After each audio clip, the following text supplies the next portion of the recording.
Steven Seagal stood near the private lounge of a busy international airport, arms crossed, clearly annoyed. A delayed business meeting had already put him in a bad mood, and now the situation was getting worse. Across from him stood two foreign officials speaking rapidly in their own language. Their voices rose and fell with urgency, but Steven understood almost nothing they were saying. An assistant tried to help, fumbling through a translation app on his phone, but the sentences came out broken and confusing. The officials shook their heads. Time was being wasted, and everyone could feel the tension building. Steven let out a short laugh. "Unbelievable," he muttered. "We're stuck over something this simple." A small crowd had gathered nearby, travelers, staff, and a few curious onlookers sensing drama. Among them was a boy, no older than 13 or 14. He wore worn sneakers, a plain hoodie, and carried a small backpack slung over one shoulder. He had been standing quietly, listening closely, his eyes moving between the officials and Steven. Suddenly, the boy stepped forward. "I can translate it," he said calmly. Steven turned, surprised, then amused. He looked the boy up and down and chuckled. "You?" he said, smiling as if it were a joke. "Yes," the boy replied without hesitation. "I understand everything they are saying." The crowd murmured. Someone laughed softly. Another person whispered, "Is he serious?" Steven raised an eyebrow. "Kid, this isn't a school project. This is serious business." The boy nodded. "I know." Steven smirked and crossed his arms again. "All right then," he said mockingly. "How much?" $500, the boy said, his voice steady. Steven burst out laughing. "500, he repeated. "For translation?" From a kid. The boy didn't react. He didn't smile or argue. He simply stood there, confident, waiting. Steven wiped a tear of laughter from his eye. "You've got guts, I'll give you that," he said. "Fine. Let's hear it." The foreign officials glanced at the boy, curious now. One of them spoke again, slowly this time. The boy listened carefully. Steven was still smiling. Until the boy opened his mouth to translate. And that smile was about to disappear. Steven Seagal leaned back slightly, still wearing that amused smile, the kind that said he didn't take the situation seriously at all. To him, this was entertainment, a kid trying to sound impressive in front of adults. "Go ahead," Steven said casually. "Let's hear your magic." The boy didn't rush. He adjusted the strap of his backpack and looked directly at the foreign official who had just spoken. The man repeated his sentence, this time more firmly, using long phrases and technical terms that even the translation app had struggled with earlier. The boy listened in complete silence. No nodding. No hesitation. No confused expression. Then he spoke, clearly, calmly, and in perfect English. "He says the agreement can't move forward unless the liability clause is revised. Their government won't approve it otherwise." The laughter around Steven faded instantly. One of Steven's assistants straightened up. "Wait, that's exactly what he meant." The foreign official's eyes widened. He nodded slowly and replied again, this time speaking faster, adding more detail. The boy translated again, smoothly, effortlessly. His saying the previous version exposed them to financial penalties. They want shared responsibility, not full burden on their side. A murmur spread through the small crowd. "That's accurate," someone whispered. Steven's smile stiffened, just slightly. He tilted his head, studying the boy now, not laughing anymore, but not fully convinced either. "All right," Steven said. "Beginner's luck. Let's keep going." Another official joined the conversation, switching dialects slightly. Even Steven's assistant frowned, unsure what was being said. The boy didn't blink. His clarifying timelines, the boy translated. His also warning that delays could cancel the deal entirely. This time, Steven didn't respond immediately. He glanced at his assistant, who nodded slowly. "That's correct." The crowd shifted closer. Phones came out. People began recording, not because of Steven Seagal anymore, but because of the boy. Steven cleared his throat. "Kid," he said, trying to regain control, "where did you learn this language?" The boy answered simply, "At home. And by listening." Steven chuckled again, but this time the laugh was forced. "Listening where? Cartoons?" The boy met his eyes. "Real conversations." Steven waved his hand dismissively. "All right, let's make it interesting." He turned to the officials. "Say something complicated. Something technical." The officials exchanged glances, then one of them spoke at length, long sentences, legal phrasing, cultural references mixed into formal language. The boy waited until the man finished, then translated, not word for word, but meaning for meaning. He's saying that respect matters more than speed in their culture, the boy explained. Rushing this deal would be seen as disrespectful, not efficient. The officials smiled. One of them said something approvingly. He says, the boy continued, you finally understand. That was the moment Stephen felt something uncomfortable crawl up his spine. The crowd was no longer amused. They were impressed. Stephen looked around and realized something had changed. People weren't laughing with him anymore. They were watching him. Still, he tried to keep his authority. You're good, Stephen admitted. But this conversation decides millions of dollars. One mistake and everything collapses. The boy nodded calmly. That's why I'm careful. Stephen studied him. You sure you can handle the rest? Yes, the boy said. Can you? That question landed harder than the boy probably intended. A few people gasped. Stephen's jaw tightened. Watch your tone. I'm just translating, the boy replied quietly. Another official spoke, this time with urgency. The boy's translation came instantly. His warning that if this is misunderstood, it could be seen as bad faith. Stephen felt it then. For the first time, doubt. What if this kid wasn't guessing? What if he actually understood everything? Stephen crossed his arms, his earlier confidence cracking just enough for others to notice. The room felt different now, heavier, quieter. The boy stood there, small but unshaken, doing exactly what he promised. And Steven Seagal was no longer laughing. Have you ever been underestimated because of your age or appearance? Comment below, which country and city are you watching from? The atmosphere in the lounge had changed completely. What started as a light, almost humorous interruption had turned into something serious, almost heavy. People were no longer whispering out of curiosity. They were whispering because they didn't want to miss a single word. Steven Seagal stood straighter now, his earlier relaxed posture gone. His arms were still crossed, but the confidence behind them had weakened. He watched the boy carefully, as if trying to figure out how a kid with a backpack and worn sneakers could suddenly hold the entire room's attention. One of the foreign officials leaned forward and spoke again, longer this time.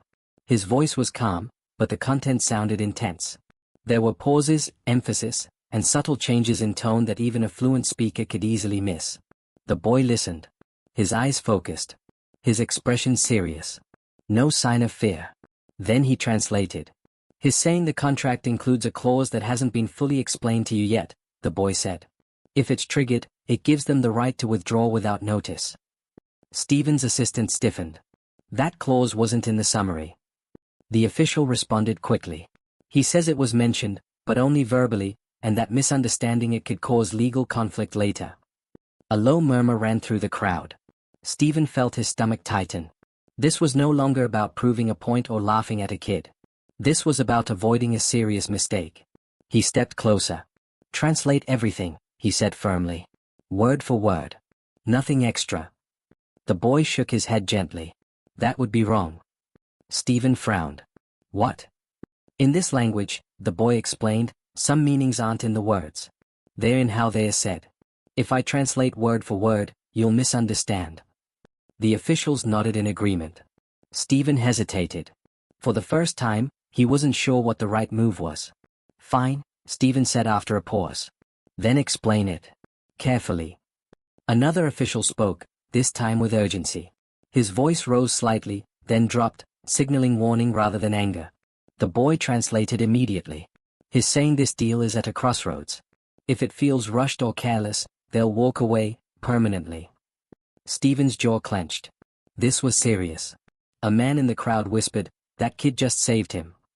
Stephen ignored the comment, but he heard it. He looked at the boy. How do I know you're not missing something? The boy met his eyes, calm but firm. Because I'm not guessing. I'm listening. Stephen studied him again, really studied him this time. There was no arrogance in the boy's voice. No desire to impress. Just focus. Another official spoke, this time referencing dates, obligations, and expectations that sounded dangerously complex. The boy translated flawlessly, even clarifying timelines that Stephen's own team had misunderstood. Stephen's assistant leaned in. He's right, he whispered. We read that part wrong. Stephen exhaled slowly. The crowd grew silent. Phones kept recording.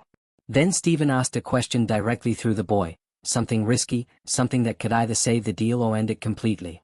The officials replied at length. The boy paused for the first time. Not because he was confused, but because he was choosing his words carefully. When he finally spoke, his voice was calm but heavy. His saying, "If you don't address this now, you'll regret it later." Publicly. Stephen felt a chill. Publicly, he repeated. The official nodded and added more. The boy continued, "He means reputation. Trust. Long-term consequences." Stephen rubbed his jaw. The deal was hanging by a thread, and somehow, this boy was the one holding it together. The irony hit him hard. Stephen glanced around and realized everyone else saw it too. They weren't watching a child translate anymore. They were watching a child lead. Stephen lowered his voice. "If we move forward, will they respect the agreement?" The officials answered. "Yes," the boy translated. "If you show respect now." Silence followed. Stephen nodded slowly, deep in thought. Then, without looking away from the boy, he said quietly, "Finish the translation." The boy nodded once and continued. At that moment, Seagal finally understood something unsettling. This kid wasn't just helping. He was protecting him from a mistake he didn't even know he was about to make. Stephen swallowed. The room waited. And the pressure kept rising. Would you trust a kid with something this important? White right pointing backhand index comment yes or no below. The lounge felt smaller now. Not because more people had gathered, but because the weight of what was happening pressed in from all sides. The low hum of the airport outside the glass walls seemed distant, almost unreal. Inside, every eye remained fixed on the boy. The foreign officials exchanged glances, then one of them spoke again. His tone was different this time, slower, deliberate, layered with meaning. The boy listened without interruption. Then he translated. "His saying the issue isn't money," the boy said. "It's trust. They've worked with powerful people before who smiled in meetings and disappeared later." Stephen's fingers curled slightly. The official continued. "He says reputation matters more than contracts where he comes from. Once trust is broken, it can't be repaired." Stephen felt the words land heavily. This wasn't just a negotiation anymore, it was a test of character. Stephen leaned forward. "Ask him what he wants." The boy relayed the question. The reply came quickly. "He wants transparency," the boy said. "He wants assurance that this won't be rushed for convenience." Stephen nodded slowly. "That's reasonable." The official added something else, a phrase that made the boy pause. Not because he didn't understand, but because he knew it needed explanation. "He's using an expression," the boy said carefully. "It doesn't translate directly. He means, a fast promise is often a broken one." A murmur spread through the crowd. Stephen felt something twist in his chest. How many times had he rushed decisions, trusting lawyers, assistants, reputation, instead of listening? Another official spoke, referencing historical context, old agreements, cultural expectations. The boy translated not just the words, but the intent behind them. "He's reminding you that in their culture, deals are remembered for generations," the boy said.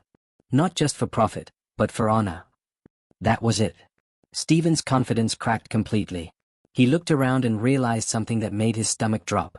This kid wasn't just translating a conversation. He was revealing things Stephen had never bothered to learn. Stephen cleared his throat. "How do you know all this?" The boy answered honestly. "Because if you don't understand people, you make mistakes." The officials nodded approvingly. Stephen swallowed. For the first time since the boy stepped forward, Stephen felt small, not in power, but in understanding. The official spoke again, softer now. The boy translated. "His saying, if you accept their terms today, they'll trust you. If not, this ends here." Silence filled the room. Stephen realized that one wrong interpretation earlier, one rushed agreement, could have destroyed everything. He looked at the boy again. "You didn't just translate words," Stephen said quietly. "You translated meaning." The boy shrugged slightly. "That's the job." A woman in the crowd whispered, "He's incredible." Stephen turned to his assistant. "Did we know any of this?" The assistant shook his head. "No." Stephen exhaled. Then something unexpected happened.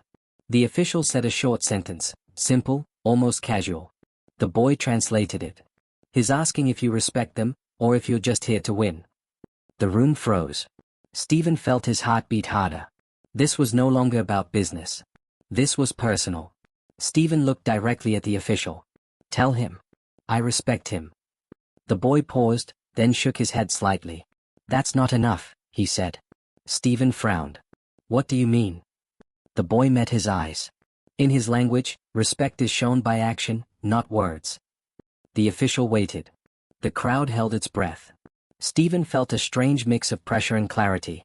This kid, this boy, had just stopped him from making another shallow promise. Stephen nodded slowly. Then tell him I'm willing to change the terms. The official's eyes widened. The boy translated. The official smiled for the first time. He says, now you're listening. Stephen felt something cold move through him. Not fear. Realization. This boy had just shifted the entire balance of power in the room. And Steven Seagal finally understood. He wasn't in control anymore. The boy was. The room had gone unnaturally quiet. Not the awkward kind of silence, but the kind that feels heavy, like something irreversible is about to happen. Steven Seagal stood still, his attention locked on the boy. The confidence he once carried so easily now sat uneasily on his shoulders. The foreign official spoke again. It was brief. Measured. Almost casual. The boy listened carefully, his eyes narrowing just a fraction. For the first time since he stepped forward, he didn't translate immediately. Stephen noticed. What did he say? Stephen asked. The boy inhaled slowly. Before I translate, you need to understand what this means. Stephen frowned. Just say it. The boy shook his head. If I say it without context, you'll misunderstand. And that would be worse. The crowd leaned in. Stephen's jaw tightened. All right. Explain. The boy nodded once. He just used a phrase that sounds harmless. But culturally, it's a warning. Stephen felt his pulse quicken. The boy continued, choosing each word carefully. He's saying that if this agreement fails, it won't fail quietly. Stephen's assistant stiffened. What does that mean? The official added another sentence. The boy translated, his voice calm but heavy. He means there are powerful people watching this deal. And they won't forget how it ends. Stephen felt the temperature in the room drop. That wasn't in any briefing, Stephen muttered. The boy didn't respond. He was listening again. The official continued, slowly, deliberately, emphasizing certain words. The boy translated again. He's saying this is your final chance to show whether your reputation matches your name. That was the moment. Stephen froze. Not physically, but internally. The laughter from earlier felt like it belonged to another lifetime. The casual arrogance, the mocking smile, the assumption that he was always in control, all of it collapsed in an instant. Stephen realized something terrifying. If this boy hadn't stepped forward, if he had trusted the broken app, if he had rushed the deal, he would have walked straight into a disaster. Stephen swallowed hard. How bad would it have been? He asked quietly. The boy answered without hesitation. Very. The official spoke again, this time with finality. The boy translated. He's saying once this meeting ends, there will be no second chance. The crowd was completely silent now. No whispers. No movement. Even the phone's recording seemed to lower slightly, as if people were afraid to disturb the moment. Stephen felt his chest tighten. For the first time in years, he wasn't thinking like a celebrity. He was thinking like someone who had nearly made a fatal mistake. Stephen exhaled slowly and asked, "What should I do?" The boy looked at him, really looked at him. "Listen," he said. Stephen nodded. The official spoke again. The boy translated carefully, breaking the message into parts. "He's offering a path forward," the boy said. "But only if you commit to transparency and respect, not just today, but going forward." Stephen closed his eyes for a brief moment. Then he opened them. "Tell him," Stephen said firmly, "I accept." The boy translated. The official paused, then smiled. "He says, this is the right choice." A quiet exhale rippled through the room. Stephen felt something unfamiliar wash over him. Relief. But it was mixed with humility. Stephen turned to the boy. "You just saved me." The boy shook his head. "You saved yourself. You just listened in time." Stephen let out a short, breathless laugh, not mocking this time. "I laughed at you," Stephen admitted. "I was wrong." The boy said nothing. Stephen reached into his wallet, pulled out several bills, and held them out. 500, he said. "And then some." The boy didn't take it immediately. "Respect was the payment," he said quietly. That sentence hit harder than any translation. Steven stood there, frozen once again, but this time, not from fear. From realization. He had just been humbled by a boy half his size. With nothing but words. The tension slowly eased, but the room didn't return to normal. Something fundamental had shifted. Steven Seagal still stood facing the boy, the offered cash resting loosely in his hand. For a moment, neither of them moved. The foreign officials watched quietly, no longer impatient, no longer guarded, but curious. Steven finally spoke. "What's your name?" The boy hesitated, then answered. "Daniel." Steven nodded. "Daniel, where did you learn to speak like that? Not just the language, the meaning." Daniel glanced around the room, suddenly aware of how many eyes were on him. "Life," he said simply. Steven frowned slightly. "That's not an answer." Daniel took a breath. "My parents immigrated when I was young. They worked with people who didn't speak English. I had to listen. A lot." The officials exchanged looks of recognition. Daniel continued, his voice steady but softer now. "At home, we spoke one language. Outside, another. Sometimes three. You learn fast when mistakes cost money, or trust." A woman in the crowd quietly wiped her eyes. Steven lowered his hand, the cash no longer feeling important. "So you weren't guessing?" Daniel shook his head. "No." Steven let out a slow breath. "You understood things my own team missed." "They were translating words," Daniel said. "Not people." The officials nodded in agreement. One of them spoke again, his tone respectful. Daniel translated, but this time his voice carried warmth. "He says you're lucky today. And that not everyone gets a warning before a mistake." Steven nodded. "He's right." Steven turned fully toward Daniel. "You didn't have to step in." Daniel shrugged. "I saw a misunderstanding. Those usually end badly." Steven studied him carefully. "You could have stayed quiet." "Yes," Daniel said. "But then you would have paid a much higher price later." The honesty hit hard. Steven smiled, not the confident celebrity smile, but something genuine. "You have no idea how rare that kind of clarity is." Daniel looked down slightly. "It's normal where I come from." The crowd murmured. Steven gestured toward the officials. "They trusted you."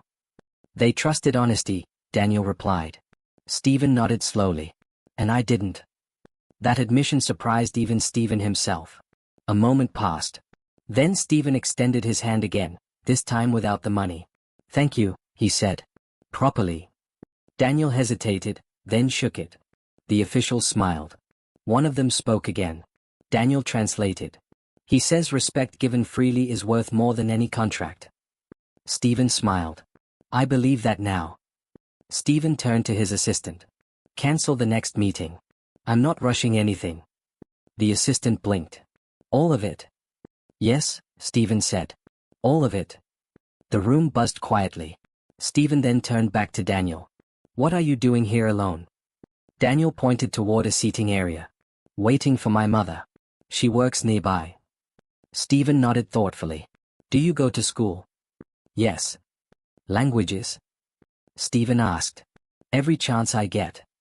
Steven paused, then said something unexpected. "You should never charge for being underestimated," he said. "But you should never apologize for knowing your worth either." Daniel nodded. Steven finally placed the money on the table, gently. "Take it," he said. "Not for the translation. For the lesson."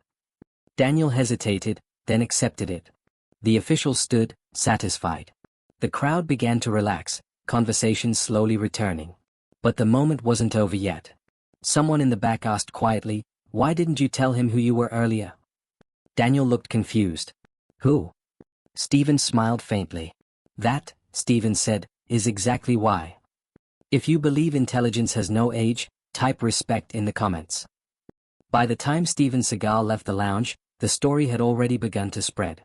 Not because he was famous, but because something rare had happened in a place people usually pass through without noticing each other. A moment of ego had turned into a lesson, and dozens of phones had captured every second of it. Within hours, short clips appeared online. A boy calmly translating. Steven Seagal laughing, then slowly going silent. A room full of adults realizing they had underestimated someone. The captions varied, but the message was the same. Never judge by appearance. The video crossed platforms. Millions of views followed. Comments poured in from every corner of the world. That kid handled it better than most adults. This is real intelligence, not loud, not arrogant. Steven Seagal actually listened. Respect for that. Steven watched the footage later that night, alone. He didn't cringe, he reflected. He replayed the moment he laughed. The moment he froze. The moment he finally listened. And instead of defending himself, he accepted it. The next morning, Steven released a short statement. It wasn't polished. It wasn't written by a publicist. It was simple. I judged too quickly. I laughed when I should have listened. A young man reminded me that wisdom doesn't come with age or status. I'm grateful. The response surprised even him. People weren't attacking him. They were thanking him for showing humility instead of denial. Meanwhile, Daniel returned to his normal life. School. Homework. Helping his mother after work. But things weren't exactly the same anymore. His teacher mentioned the video in class. His classmates looked at him differently, not with jealousy, but curiosity. People began asking him questions, not laughing at him. Steven kept his word. A week later, he reached out privately, no cameras, no headlines. He offered Daniel access to language programs, mentorship, and opportunities that would help him grow without pressure. Daniel accepted only one thing. Education. No shortcuts, he said. I want to earn it. Steven respected that more than anything. The deal with the foreign officials moved forward, slowly, respectfully, successfully. And it carried a reputation Steven hadn't had before. Not power, but patience. The story continued spreading, but not as a scandal. As a reminder. Parents shared it with their kids. Teachers discussed it in classrooms. Comment sections filled with people sharing moments when they had been underestimated, or had underestimated others. One comment went viral. The loudest person in the room wasn't the smartest. The youngest one was. Weeks later, someone asked Steven in an interview, "What froze you in that moment?" Steven didn't hesitate. "Realizing I was wrong," he said. "And realizing I almost stayed that way." The interviewer smiled. "Would you have paid the $500? Steven laughed, softly.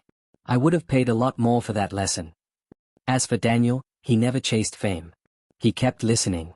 Kept learning. Kept translating, not just languages, but understanding between people. And that became the real ending of the story. Not the money. Not the viral clips. Not even the celebrity. But a simple truth. Talent doesn't ask for permission. Wisdom doesn't announce itself. And sometimes, the person you laugh at is the one who saves you. Speech balloon. If you believe intelligence and talent have no age, type respect in the comments. Pushpin subscribe for more stories where confidence, humility, and wisdom change everything.